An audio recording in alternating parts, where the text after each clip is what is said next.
के पास coordinate covalent bond, इसको ना हम डेटिव बॉन्ड भी कहते हैं।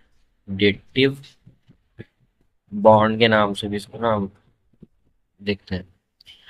कोऑर्डिनेट कोवलेंट बॉन्ड या डेटिव कोवलेंट बॉन्ड होता क्या है? It is the bond form by complete transfer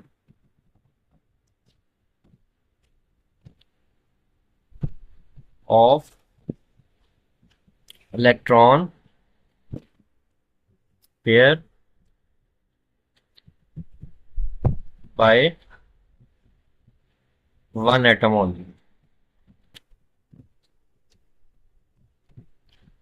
मतलब ये वो बॉन्ड है जिसमें एक एटम जो है, जैसे फॉर एग्जांपल बात करें, ये आपके पास एक एटम है और इसके पास एक पेयर ऑफ इलेक्ट्रॉन प्रेजेंट है।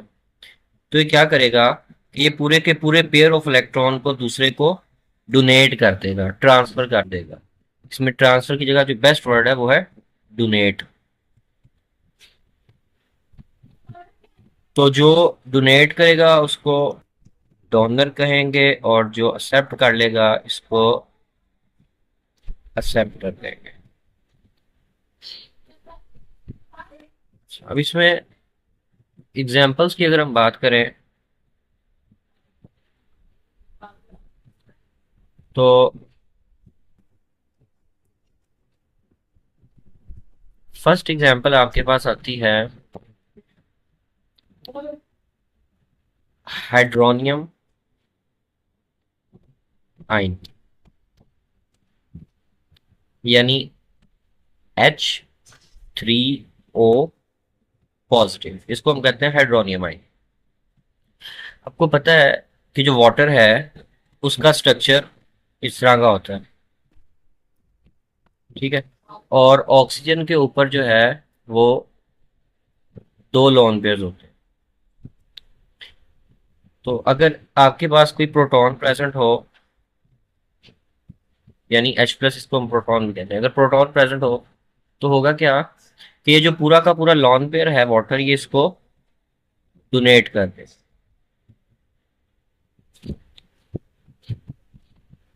तो एज अ रिजल्ट इसमें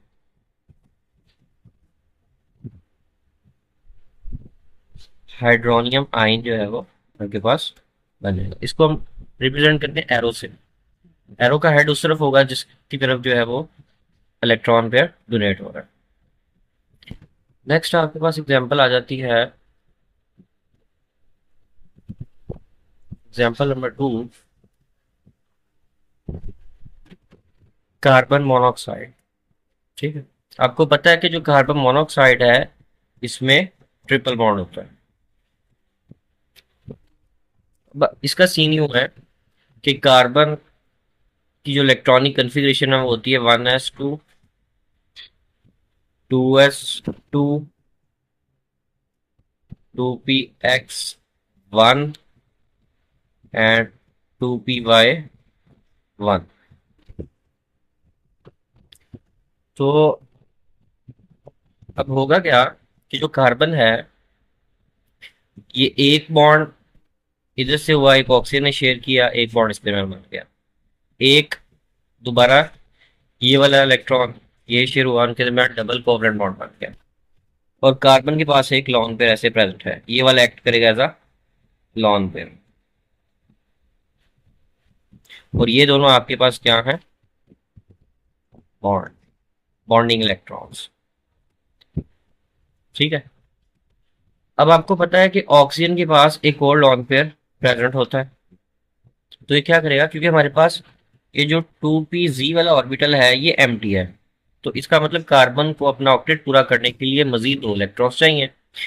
तो ये जो ऑक्सीजन के पास लॉन पेयर है, ऑक्सीजन क्या करेगा कि अपने इस लॉन पेयर को डोनेट कर देगा इस कार्बन को।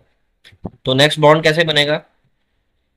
ये डबल कोवलेंट बॉन्ड पहले बन चुका है, ये कार्बन के पास लॉन पेयर है, ऑक्सीजन ने अपना लॉन पेयर इसको डोनेट कर दिया। ठीक है, तो ये इसका formation of coordinate covalent bond in carbon monoxide. पहले दो जो बॉन्ड है, फर्स्ट टू बॉन्ड्स, ये आपके पास कौन से हैं? कोवलेंट हैं। जबकि ये वाला जो बॉन्ड है ये आपके पास क्या है? Dative bond. नेक्स्ट अगर आप चलो तो एग्जाम्पल नंबर 3 आपके पास आएगी।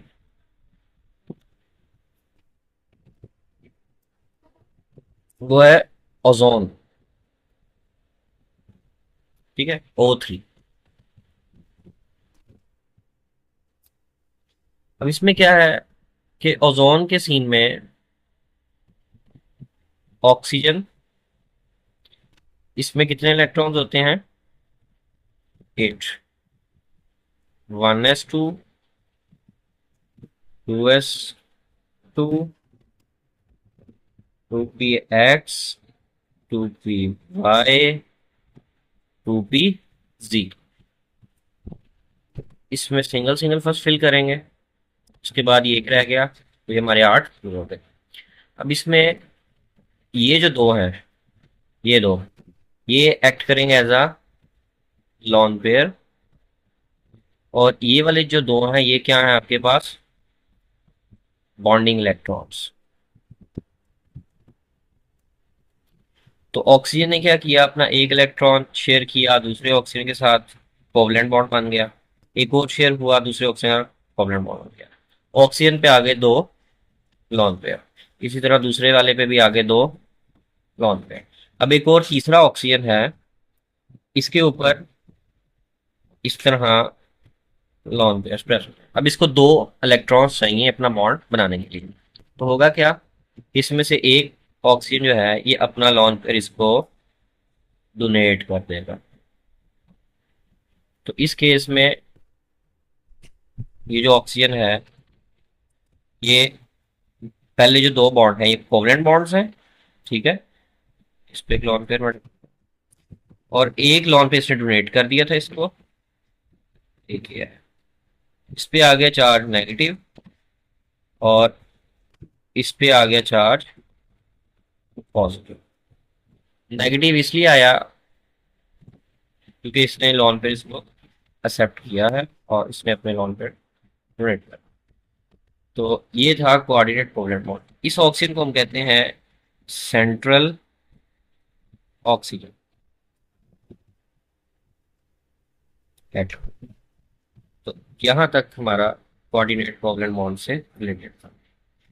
अब आ जाते हैं क्विक चेक्स।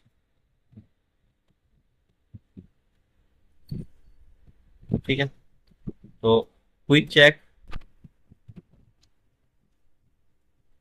3.1,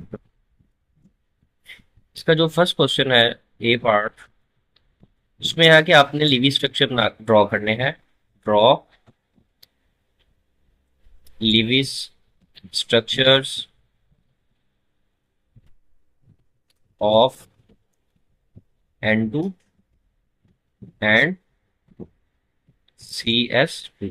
N2 में आपको पता है कि ट्रिपल बॉन्ड होता है और एक एक लॉन पेयर यहाँ पे प्रेजेंट होगा। जबकि CS2 में कार्बन का 4 इलेक्ट्रॉन्स होते हैं, तो इस तरह बॉन्ड बनाया है और एक इस तरह, और दो बॉन्ड सल्फर के पास हैं वो एज अ लॉन पेयर। ठीक है, नेक्स्ट क्वेश्चन नंबर 2 है हाउ मैनी। ये क्वेश्चन नंबर 2 पे आ जाते हैं, जो कि आपका पार्ट नंबर बी है। हाउ मैनी इलेक्ट्रॉन्स, यानी number of electrons in valence shell of boron. तो बोरॉन का जो एटॉमिक नंबर होता है वो 5 होता है। तो इसकी इलेक्ट्रॉनिक कन्फिग्रेशन अगर आप देखें 1s2, 2s2, 2p। तो इसकी जो वैलेंस शेल है, इस वैलेंस शेल में कितने इलेक्ट्रॉन्स हैं? 3 electrons in valence shell, in valence shell. तो वैलेंस शेल में 3 इलेक्ट्रॉन है। उसी का नेक्स्ट पार्ट है, इसी का नेक्स्ट पार्ट है does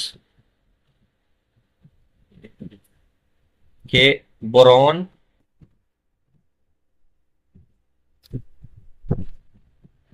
can form coordinate bond means कि बोरॉन जो है it has the ability to accept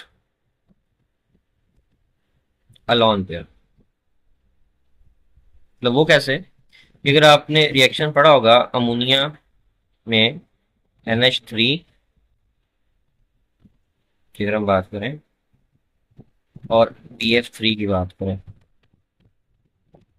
तो बोरॉन ने सबसे पहले फ्लोरीन के साथ 3 बॉन्ड्स बना लिए, 1 2 एंड 3 बॉन्ड्स इसने बना लिए। अभी भी इसके पास इसका शेल जो है वो कंप्लीट नहीं है, तो क्या करेगा, नाइट्रोजन से इसके पास एबिलिटी है कि वो इलेक्ट्रॉन पेयर दे सकता है, तो कोऑर्डिनेट कोवलेंट बॉन्ड ये बना सकता है। अच्छा, नेक्स्ट सी पार्ट पार्ट है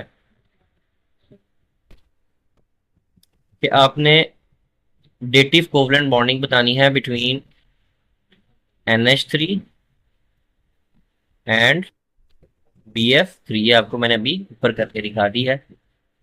NH3 में ये है NH और ये आपके पास आ गया BF3। तो नाइट्रोजन के पास लोन पेयर होता है, तो नाइट्रोजन अपना लोन पेयर इसको डोनेट कर देगा, तो इसके दरमियान जो है वो डेटिव कोवलेंट बॉन्ड जो है वो बन गया। तो ये था आपका आज का लेक्चर, ये हमारे सिग्नेचर।